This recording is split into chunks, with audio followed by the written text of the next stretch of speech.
Selamat datang kembali di podcast Fakultas Ekonomi dan Bisnis dan Pusat Ekonomi dan Bisnis Syariah Fakultas Ekonomi dan Bisnis Universitas Indonesia. Kita akan melanjutkan diskusi kita dengan Desi Yuliana terkait dengan perdagangan karbon. Nah, tadi kan kita sudah bicara konsepnya ya Des ya. Perdagangan karbon itu barangnya apa, penjual dan pembelinya, marketplace dan peran pemerintah. Nah, sekarang pertanyaannya adalah sebenarnya udah banyak gak sih negara yang melakukan perdagangan karbon ini? Dan kalau sudah banyak, bisa diberikan contoh implementasinya nggak di negara-negara ini? Ya, udah sangat banyak ya, karena dari perdagangan karbon kan dimulai dari protokol Kyoto ya tahun 97 itu udah lama. Oh, tahun 97 ya, sudah lama juga ya. Berarti kita di Indonesia aja ini yang baru tahu ya. 97, tapi implementasinya itu baru konsep gitu ya. Implementasi di tahun 2005 gitu. 2005, Jadi udah kayak negara-negara seperti Uni Eropa, Amerika Serikat, Jepang, Korea Selatan, mereka sudah melakukan perdagangan karbon ini ya. Nah, cuma mungkin perbedaannya di masing-masing negara ya, mereka itu jadi karbon tuh ada dua konsep ya. Ada yang regulated atau compliance, yang dijual belikan adalah izin emisi tadi ya. Izin emisi. Izin emisi dari pemerintah ya. Dari pemerintah, misalnya dari pembangkit listrik gitu ya. Pemerintah meregulasi ini 10 pembangkit listrik, saya kasih satu-satu itu izin emisi. Nah, kalau misalnya pembangkit listrik A, dia bisa tadinya dikasih misalnya cuma 10, dia ternyata emisinya cuma 8, kan ada 2 yang surplus. Nah, ini yang diperjualbelikan ke bagi perusahaan yang tadi anggota tadi yang 10 tadi gitu ya. Bagi yang dikasih kuotanya 10 tapi dia 12 gitu, berarti harus beli yang bisa dari beli ke yang emisi lebih sedikit. Nah, itu regulated market karena yang diperjualbelikan adalah izin. Yang diperjualbelikan izinnya ya. Terus juga pesertanya juga diatur, siapa aja yang harus ikut dalam market tersebut. Pesertanya ditentukan oleh pemerintah. Makanya dinamakan regulated market. Nah, kebanyakan permulaan awal dari perdagangan karbon adalah di regulated market ini. Jadi di masing-masing negara itu nanti mereka biasanya dimulai dengan pembangkit listrik. Jadi perusahaan pembangkit listrik polusinya ya. Ya, dimulai pembangkit listrik, habis itu industri, habis itu penerbangan. Jadi perbedaan-perbedaan perdagangan karbon di masing-masing negara biasanya seperti itu. Cakupan industrinya yang mungkin berbeda. Tapi secara konsep seperti itu ya. Jadi yang diperjualkan lah izinnya. Kemudian habis itu ada perusahaan seperti Carbon X yang memperjualbelikan bentuknya karbon kredit, karena kita punya proyek karbon. Artinya proyek yang bisa menghindari emisi atau menangkap emisi. Tidak hanya sektor kehutanan ya, misalnya penangkapan metan, misalnya sampah kan menghasilkan gas metannya kan bahaya, 20 kali lipat daripada CO2. Ya, itu ditangkap untuk bisa dijadikan biogas atau mungkin energi listrik ya. Habis itu ditangkap tuh maksudnya gimana tuh? Diserap gitu ya? Iya, gasnya tuh ditaruh diserap, ditaruh ada disedot kayak ini penyedot debu. Kayak gas aja, kayak gas LPG di rumah. Iya, LPG gitu. Iya. Ditangkap, disimpan di situ gitu ya. Dan bisa buat masak, bisa buat energi, gitu, buat listrik gitu. Itu bisa ya. Jadi itu juga bisa tuh. Karbon kreditnya dihitung, karena tadinya gas metananya keluar ke atmosfer, ditangkap. Itu jadi karbon kredit. Nah, ini unregulated market berarti. Kan ini namanya offset ya, offset market. Offset market. Offset Ada market. 2 jenis market berarti ya. Betul. Jadi si perusahaan-perusahaan ini nanti menghasilkan namanya carbon credit gitu ya, credit. yang nanti disertifikasi gitu. Iya, iya. Menghitungnya juga ada standar-standar tertentu, ada di audit juga gitu ya. Nggak bisa sembarangan ya ngeklaim saya sudah menghasilkan karbon kredit sekian. Nggak bisa gitu. Nggak bisa ya, harus sertifikasi. Ya, Oke. dan ada audit independen. Ada audit independen juga ya, betul. eksternal audit gitu ya. Oke. Ya, Nah, ya. mereka dapat sertifikat ini bisa diperjualbelikan di perusahaan-perusahaan yang memang punya komitmen untuk mengurangi emisi, punya komitmen untuk sustainable lah. Iya, iya, iya. Kalau di luar negeri itu udah komitmen net zero gitu ya. Net zero. Saya mau di 2050 misalnya, apapun yang saya hasilkan di perusahaan saya, emisinya 100, saya net off dengan ada beli carbon credit 100 juga gitu. Oh, Gitu, oke, jadi oke. net Jadi zero. netnya itu dari situ ya, dia Iya, offset dengan karbon. project karbon. Project karbon. Itu Oke, oke. itu market yang biasanya disebut market sukarela. Voluntary voluntary market. Oh, market. satu regulated dan voluntary market Betul. ya. Jadi sukarela kenapa? Karena perusahaan-perusahaan ini secara sukarela berkomitmen, secara sukarela membeli carbon credit untuk net off emisi yang dihasilkan perusahaannya. Oke, tapi Gitu. ada ya perusahaan seperti itu ya? Banyak kalau Banyak di ya? di global itu kayak Microsoft, perusahaan-perusahaan energi kayak Shell. itu Ya, mulai- energi ya, karena banyak menghasilkan Iya, emisi ya, betul. Itu udah mulai berkomitmen mereka. Iya, Karena iya, iya. di luar itu ya model sektor ini kan drivernya itu kadang-kadang diperlukan driver dari luar. Iya, betul. Drivernya konsumen itu pengen perusahaan tersebut atau produk yang mereka beli itu sustainable gitu ya misalnya. Jadi mau nggak mau mereka terpaksa lah ya. Iya, iya. Supaya Awalnya, ada PR-nya, ini perusahaan saya sustainable gitu Iya, ya. iya.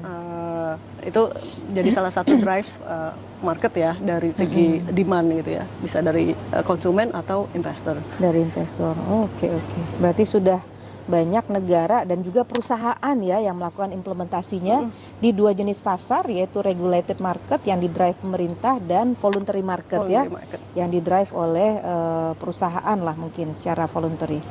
Nah, sekarang kalau untuk Indonesia sendiri nih, apakah perdagangan karbon ini sudah dilakukan dan bagaimana perkembangannya saat ini?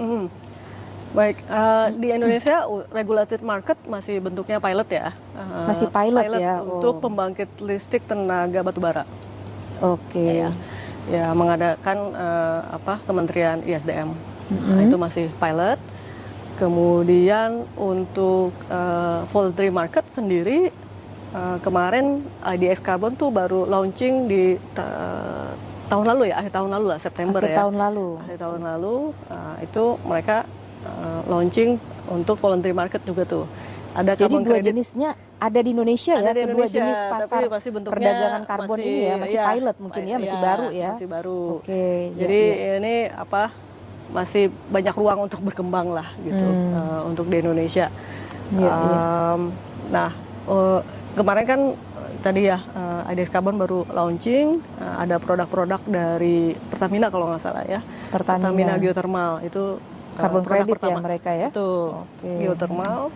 Kemudian untuk dari karbon project di kehutanan itu sudah banyak juga. Project Ada kehutanan. namanya Katingan Project, Limba Raya yang sudah dibeli dari berbagai perusahaan global.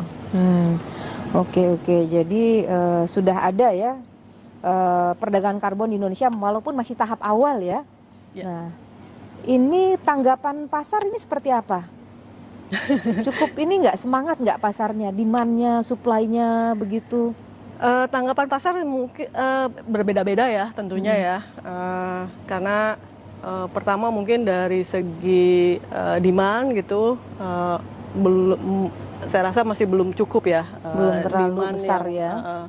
ini yang harus mungkin diintervensi oleh pemerintah gitu. Oke. Bisa bentuknya carbon tax ya. Carbon tax. Ya, untuk bisa drive demand gitu. Apa kan. itu carbon tax itu? Jadi kalau misalnya pemerintah bisa mengenakan penalti gitu ya kepada perusahaan-perusahaan yang mengeluarkan emisi mungkin lebih dari izinnya gitu. Tapi kan ini masih belum penalti atau pajak ya pajak, untuk ya. perusahaan. Ya. Oke. Tapi ini masih belum berlaku. Oh, belum berlaku. Kemudian demand di Indonesia sendiri mungkin dari segi konsumen, investor masih belum push perusahaannya untuk supaya mulai bertransisi ke green gitu ya. Energi bersih ya. Jadi green. itu yang masih diperlukan ya. Jadi dari kalau misalnya kita lihat pergerakan transaksi dari IDX karbon ini masih pertama tinggi. Pas launching mungkin ya biasanya ya. Ya, berikutnya sepi gitu. Berarti demand-nya masih kurang nih. Iya. Mungkin ya tadi kekurangan beberapa drivers ya. Padahal supply-nya sebenarnya udah cukup banyak ya. Supply banyak. Supply itu banyak. Cuma supply juga tergantung dengan metode atau badan sertifikasinya kan. Ini yang masih belum siap juga nih. Ini ya sertifikat itu ya, yang akan ditradingkan ya. Dan kalau dari segi supply itu yang masih yang jadi kendalanya jadi kendala karena carbon project itu banyak macam-macamnya. Iya, contohnya apa aja ya selain beberapa yang tadi ya? Iya, misalnya dari tadi sektor ini ya sampah gitu ya, renewable energy bisa dari solar, misalnya dari solar panel gitu ya. Kemudian ada juga dari AC gitu ya. Freon kan banyak ini ya. Freon. Nah, itu bagaimana supaya nggak dibuang itu seenaknya ya. Kalau dibuang seenaknya itu menciptakan emissions ya. Emission juga. Nah, itu harus di manage ya. Ada perlakuan khusus untuk freon dari AC. Itu juga bisa mengurangi emisi. Jadi macam-macam. Sebenarnya bisa banyak ya supply-nya ya. Macam-macam. Nah, tapi kan metodenya yang harus siap dan standarnya yang harus siap untuk bisa supaya pelaku usaha menghitung berapa emisi yang mereka hasilkan. Nah, itu pakai metode yang dengan memang ada berapa banyak sih metodenya? Banyak. Oh, banyak banget ya. Banyak dari Kenapa segi bisa ada banyak metode begitu? Ya, karena untuk menghitung si karbon ini. Iya. Misalnya kalau yang saya tahu ya lebih di sektor kehutanan gitu ya. Metodenya kan ada menjagain hutan. Berarti hutannya udah ada gitu ya. Gimana cara menghitung emisi dari hutan yang sudah ada? Iya. Terus ada gimana caranya itu? Saya juga nggak kebayang nih. Udaranya ditangkap atau gimana gitu? Iya, itu ada pertama mungkin baseline-nya dulu. Ya? Baseline-nya kalau misalnya tidak ada proyek karbon, hutannya mau diapain? Oke, ya. Kalau hutannya mau ditebang berarti tadi kalau misalnya ada proyek sama kalau tidak ada proyek itu yang dihitung.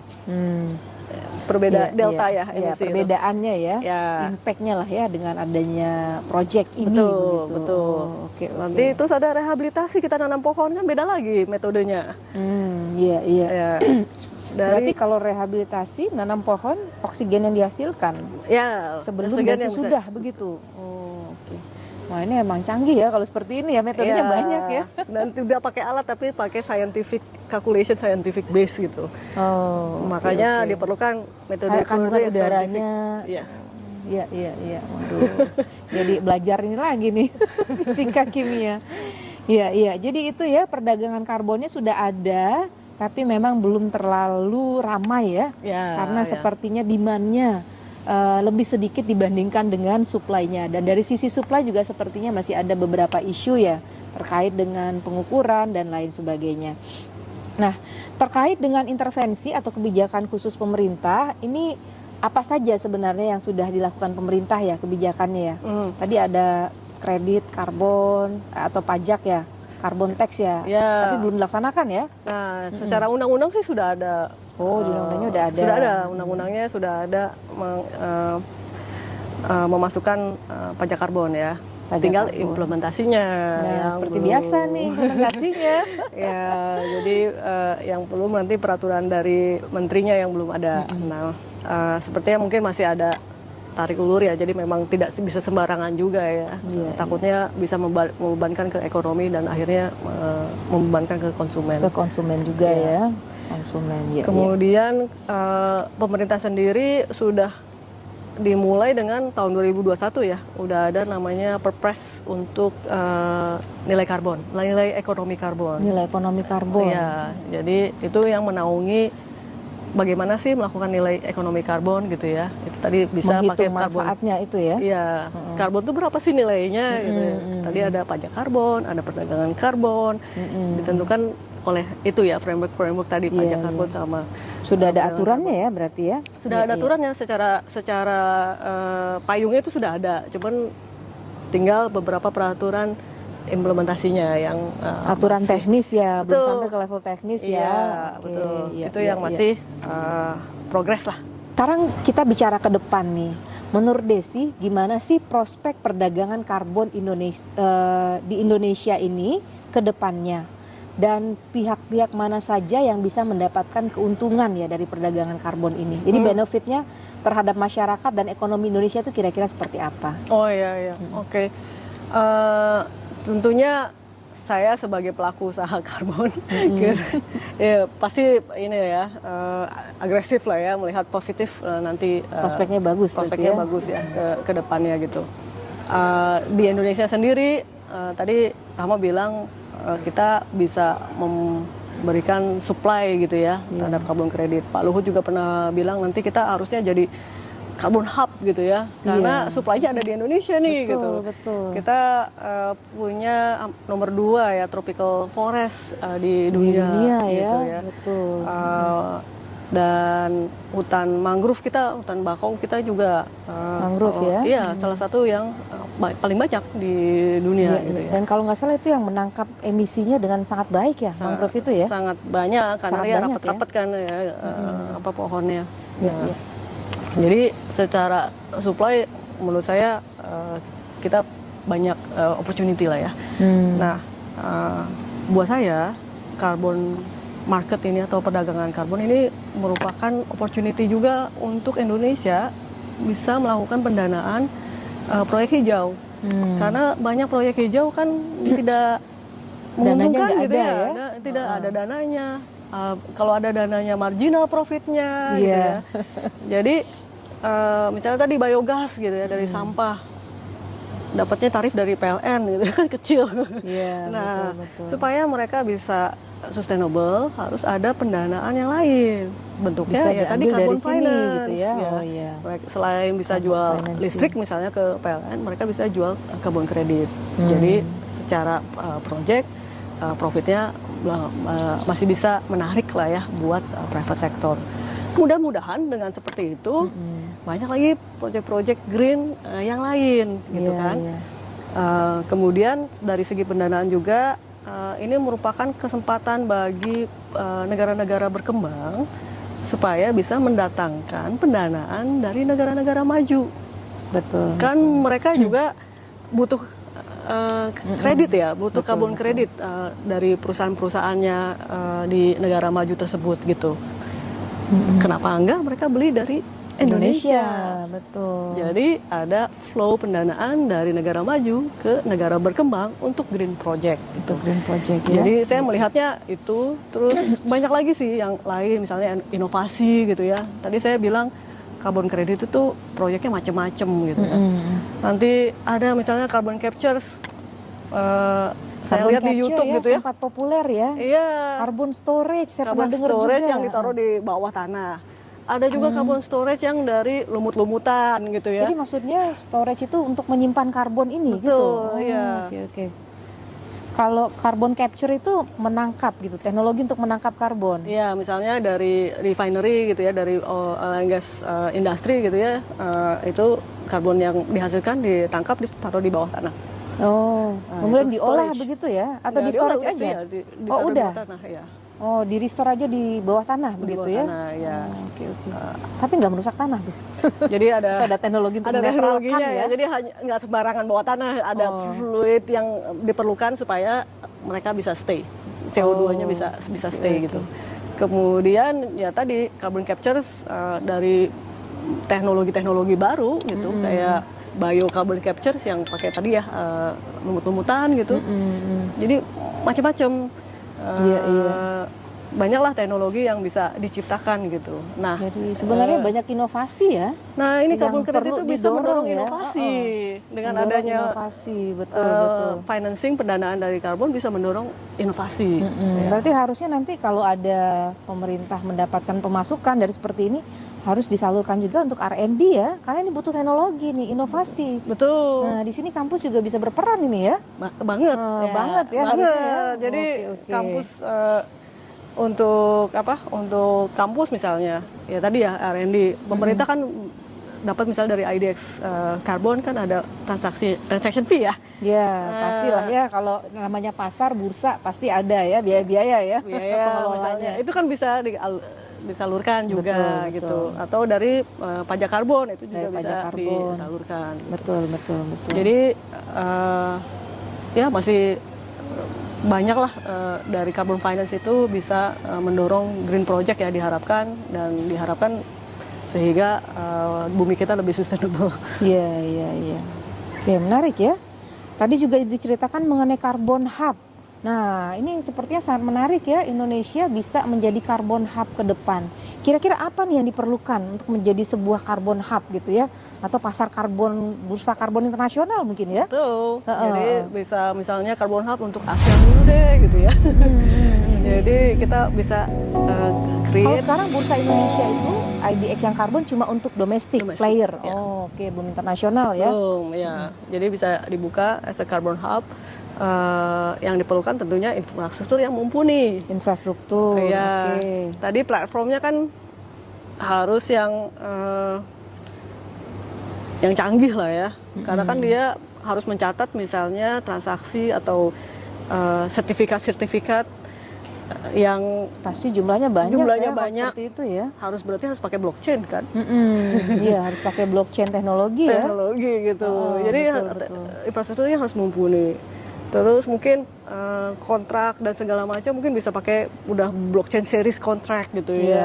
oke. Jadi itu sih Smart kalau contract-nya di situ ya. Ya, kalau pemerintah mau menjadi carbon hub, ya make sure itu infrastrukturnya bisa meng-cater transaksi-transaksi yang banyak ya.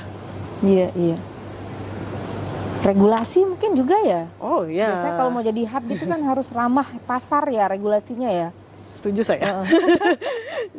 ya regulasinya saat ini kan Indonesia masih tertutup perdagangan karbonnya hanya untuk domestic market. Jadi Tapi kalau yang voluntary tadi juga domestik juga. Iya. Saat ini dulu boleh jualan, sekarang ini pemerintah karena ingin memperbaiki semua aturan-aturannya, masih progressing ya. tersebut, jadi di moratorium. Oh, ada moratorium. Moratorium ya. Iya, jadi sampai nanti regulasi yang baru muncul gitu. Jadi ya tadi memang regulasi penting. Kalau mau jadi carbon hub, berarti harus open terhadap transaksi luar negeri dong. Iya, betul. Dan itu juga bagus untuk create demand.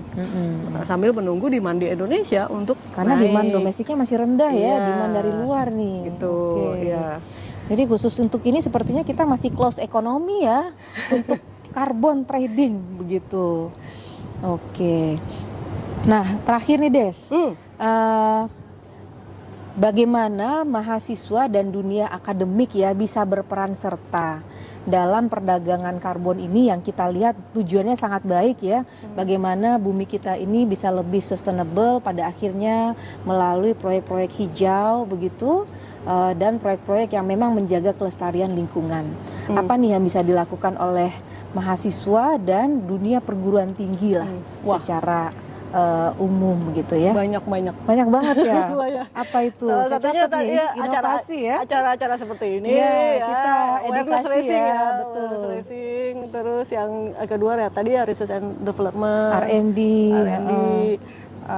terus kebanyakan proyek karbon seperti yang nature based solution seperti proyeknya di Carbon X itu pasti melibatkan masyarakat. Jadi banyak capacity building untuk masyarakat di mana ya.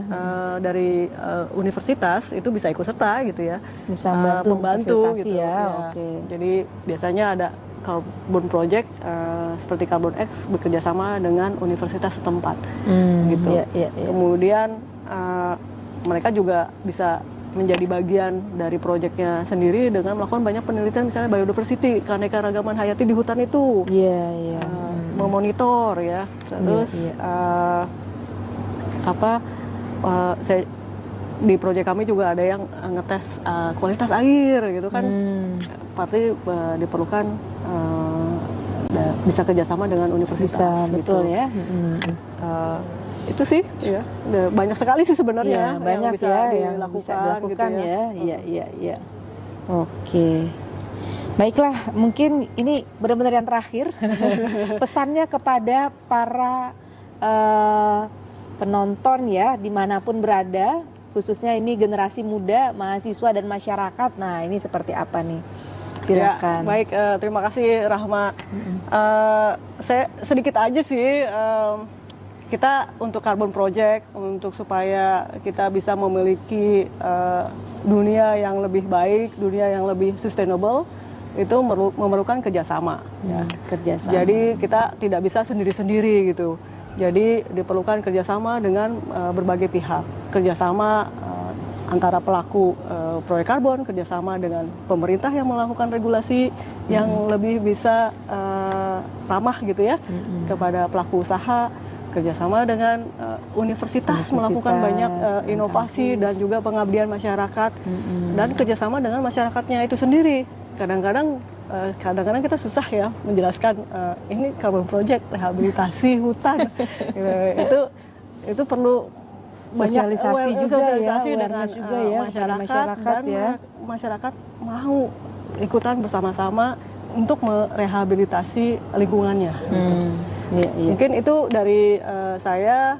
Mari kita kerjasama bersama-sama untuk membangun Indonesia yang lebih sustainable. Oke, baik, terima kasih banyak Desi concluding remarknya. Jadi teman-teman sekalian, itu tadi sudah kita saksikan podcast mengenai perdagangan karbon. Tadi sudah banyak sekali yang kita diskusikan ya, mulai dari konsep dan istilah-istilahnya ya, carbon tax, carbon credit, carbon storage. Nah, tapi pada intinya ini tujuannya sangat baik sekali, yaitu bagaimana kita bisa hidup di tanah air di Indonesia yang terjaga kelestarian lingkungannya dan sustainable untuk anak cucu kita ke depan. Terima kasih sudah menyaksikan. Insya Allah sampai jumpa lagi di podcast seri berikutnya. Assalamualaikum warahmatullahi wabarakatuh. Makasih. Oke, makasih ya.